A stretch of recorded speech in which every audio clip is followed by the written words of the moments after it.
l'histoire du monde, y a des choses qui ne s'achètent pas. Oh non, non.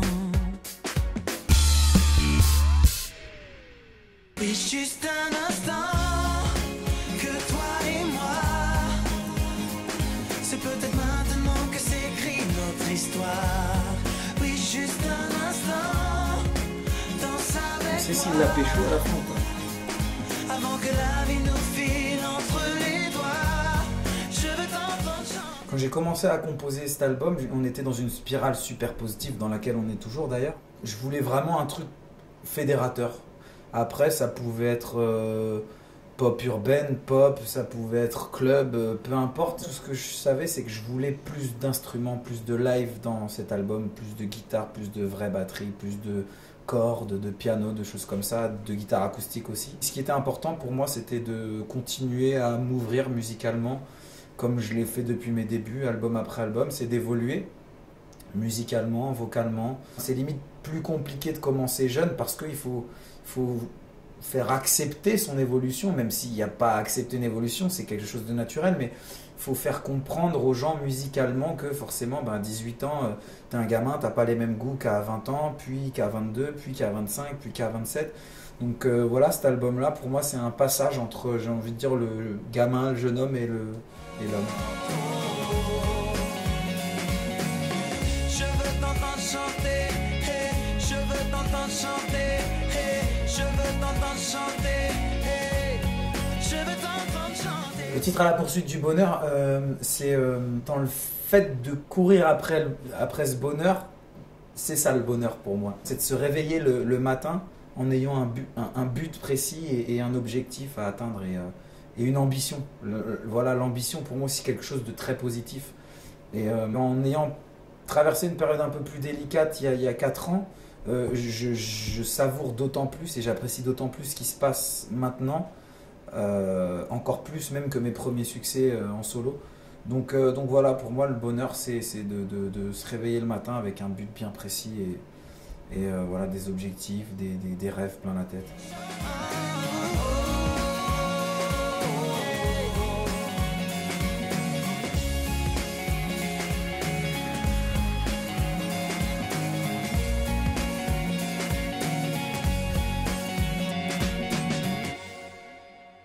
Juste un instant, donc le premier single, c'est d'ailleurs le premier titre que j'ai composé sur cet album. Et donc voilà, le morceau a été composé très rapidement. Je pense qu'en 2 heures, on avait terminé la compo du morceau. C'est venu super vite, à l'instinct, au feeling. Et, quand je cherchais pour le thème et le texte que je voulais coller à ce morceau, je me suis dit... je veux un morceau une idée un peu fédératrice, pas une histoire d'amour, parce que on peut l'interpréter comme ça quand on voit le clip ou autre. C'est pas une histoire d'amour quand on dit toi et moi, ça peut être ton voisin. C'est donne-moi la main qu'on arrête le temps, faisons avancer les choses, profitons de l'instant. Ça peut être un ami, ça peut être ça peut être une fille, peu importe. Je me suis dit qui pourrait avoir cette plume cool et je pensais à Soprano et du coup le soir j'envoie un message à Sopra, je lui dis voilà, j'ai un morceau, je suis sûr que ça va être mon premier single et je trouve pas d'idée, je sais pas trop sur quoi je veux partir, est-ce que je peux te l'envoyer et si ça te dit tu écris. Il m'a dit pas de problème et puis 3 jours après il m'a envoyé une première esquisse du morceau et je crois qu'on a dû changer une ligne et il avait tapé dans le mille quoi. Donne-moi un peu de toi, avant que tout s'en aille. Donne-moi un peu de toi, et je serai de taille. Donne-moi la main qu'on arrête le temps. Je pense que c'est le premier clip de ma carrière, et il était temps, qui me ressemble vraiment en fait. Je crois que c'est le premier clip où dedans je suis à l'image de comment je suis dans la vie de tous les jours, déconneur, second degré... voilà, enjoué, dansant, tout ça, je trouve que c'est le premier clip qui me correspond vraiment quoi.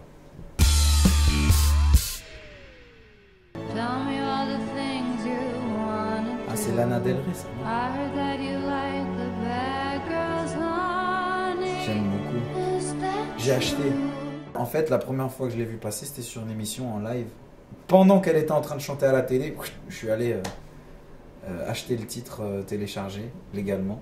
J'ai adoré ce qu'elle dégageait, ce qu'elle envoyait. Et puis son morceau m'a fait planer. Si je fumais, j'aurais pété une clope. Déborde d'inspiration, pas besoin de drogue. Si Paris va bien, Maître Gims pète la forme. Wesh le milliardaire, cristal, Monte Cristo. Alors section d'assaut, j'aime beaucoup parce que j'aime ce qu'ils envoient comme pêche. Je trouve que ça manquait dans le rap français. Après je suis pas un spécialiste du rap français, mais je trouve que ça manquait de second degré, de déconnade, même s'il y en a déjà, mais la pêche, le truc, le côté divertissant de leur musique, je trouve que ça manquait. Ça nous sortait un peu de tout ce qu'on pouvait entendre ces dernières années, assez dark, assez ego trip, pessimiste, machin. Voilà, moi j'aime beaucoup.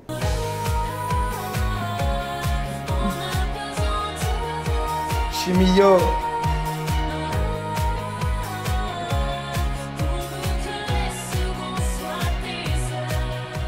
Bah, c'est le genre d'artiste que j'aime parce que j'aime les gens qui se donnent du mal pour les visuels, qui ont envie de faire les choses bien sur scène, la performance. C'est une artiste qui en plus évolue album après album, qui progresse dans tous les niveaux. Et voilà, je suis content pour elle, je suis content de voir le succès qu'elle a. Je me vois marchant sur nos plaines, passant toi, je te voudrais mienne. Très beau clip, hein. Passant toi, c'est vraiment l'image, le réal, le chef opérateur avait fait un très très bon boulot. Alors là, c'est le clip avec lequel j'ai le plus de mal, quoi. Le stylisme, c'est juste pas possible, ma veste est 10 fois trop grande. Mal de guerre. Ça ressemblait plus à un trailer de film qu'à un clip. Mais c'était cool à faire aussi, j'ai appris des arts martiaux, 2-3 techniques. Vie de star, bah, c'est le clip qui illustre ma première tournée. Très belle tournée de Zénith, gros show.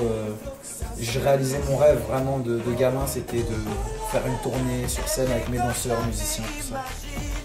Oh là là là, c'était au Panama, tournage avec Red Rat et mon DJ Rise de l'époque. Yeah, Ricky, c'était un kiff. Le clip s'est tiré d'image à Bercy, dans un concert à Bercy avec lui. Belle collaboration, belle expérience, grand artiste. Byron Carter à l'époque, bah, c'était un rappeur que j'avais signé à l'époque sur mon label et qui avait beaucoup de talent, qui a été sous-estimé, je pense. C'est un duo avec Natalia Kills maintenant, à l'époque Verse. Dangerous, bah pareil, morceau avec Timbaland, un rêve réalisé, travailler avec des pointures comme ça, et puis qui m'a ouvert à les portes d'une vingtaine de pays à travers le monde, c'était un vrai kiff. Catch Me If You Can. J'aime bien ce clip là et j'aime beaucoup la fin de Catch Me If You Can, la fille était charmante. Mirage, j'ai même plus le temps de les commenter. Mirage, ouais c'était bien, cool. Photo de toi, ouais c'est un de mes clips préférés. Je pense qu'il est dans mon top 3 de mes clips préférés. De mes clips. En attendant la fin, c'était un peu l'ovni de mon précédent album, mais au final c'est une chanson qui a touché les gens. Je suis très content du chemin qu'elle a eu et c'est voilà, un très beau morceau. À nos actes manqués, ça c'est le kiff absolu, reprendre déjà un titre de Monsieur Goldman et de pouvoir avoir la chance de l'amener là où on l'a amené tout au long de l'année 2011 et de voir les réactions des gens en concert, c'est juste extraordinaire ce qui se passe en concert sur ce morceau. Ne me demande pas d'où je viens, les cicatrices sur mon chemin.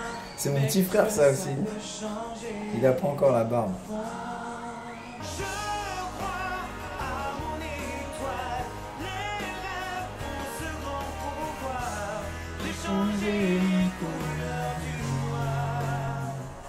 Link Up et l'aventure Popstar, pour moi, ça a été La meilleure école parce que dès le début, à 18 ans, j'ai connu ce que c'était que la grosse pression médiatique et le gros bazar autour de tout ça. Et du coup, ça m'a permis d'arriver déjà blindé, en tout cas psychologiquement, et être prêt à affronter tout ce qui pouvait se passer, de positif ou de négatif, à la sortie de mon premier album solo. Donc ouais, très fier d'être passé par là, et je pense que ça a été la meilleure école pour moi, parce que voilà, du coup la pression tu la vis à trois, donc c'est un peu moins dur à supporter, les scènes c'est pareil, tu te reposes les uns sur les autres, donc ça m'a permis ouais, de me forger et de me former, et c'était une belle étape, je regrette rien, hein, puisque je crois que ça a été une des plus belles périodes de ma vie, hein, quand j'ai basculé de l'anonymat à la victoire de Popstar, à faire des plateaux télé, à me retrouver à chanter à côté de gens que j'écoutais à la radio quelques mois avant. Ça a été un changement de vie et qu'il y avait plein de choses qui s'ouvraient à moi et que voilà, plein de rêves qui se réalisaient.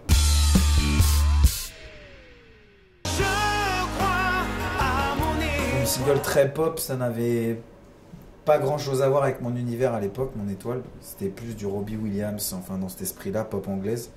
Donc très belle chanson, mais rien à voir avec ce que j'étais musicalement, artistiquement parlant. Elle me contrôle, mon premier vrai tube radio populaire, voilà, morceau que j'aime m'entendre et j'aime un peu moins voir le clip, mais le morceau, je prends toujours plaisir à l'écouter et à le jouer en concert. Player, mon premier album numéro 1, au top album, ça a été un vrai succès qui m'a emmené sur une grosse tournée. Donc, ouais, Player, vraiment gros souvenir. MP3, c'est ouais, ça reste l'album, en tout cas quand j'étais dans ma période musique urbaine, R&B, tout ça, ça reste l'album le plus qualitatif que j'ai fait. Et puis, comme dit, ça a été une super expérience parce que j'ai voyagé dans une vingtaine de pays. Je me suis retrouvé à faire des concerts au Mexique, en Finlande, en Allemagne, en Pologne grâce à cet album-là. Donc, belle période aussi. Mise à jour, j'ai envie de dire renaissance. C'est la première fois que sur un album je suis allé jusqu'à 4 singles. Donc, ce qui prouve qu'un album... faut jamais enterrer un album au bout de 2 mois d'un artiste et lui laisser le temps de vivre. Il a bien démarré, après un autre passage, après il a continué son chemin et il finit à 200 000 alors que j'ai le souvenir de quelques articles au bout de 2 mois qui disaient que ça faisait partie des flops de l'année. Donc, cet album prouve qu'un artiste, faut jamais enterrer son album dès le premier single. À la poursuite du bonheur, ben, j'espère que cet album me portera chance. En tout cas... l'accueil est très sympathique de la part des médias et en tout cas le premier single a été très bien accueilli.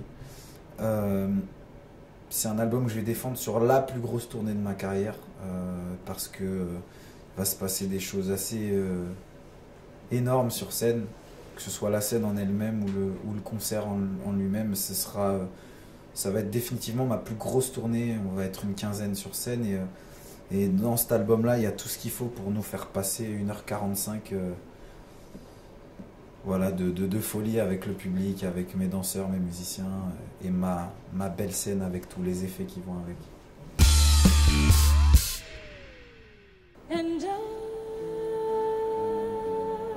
Quel gâchis.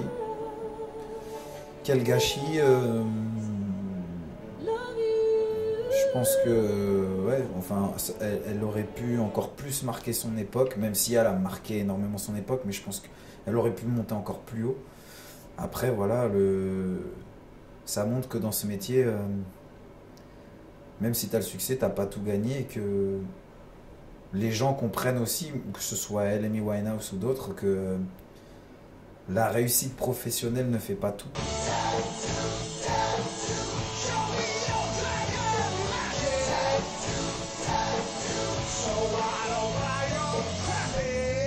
Ah, les tatous! Maintenant, tu mets un tatouage comme tu mets un beau chapeau ou une belle veste.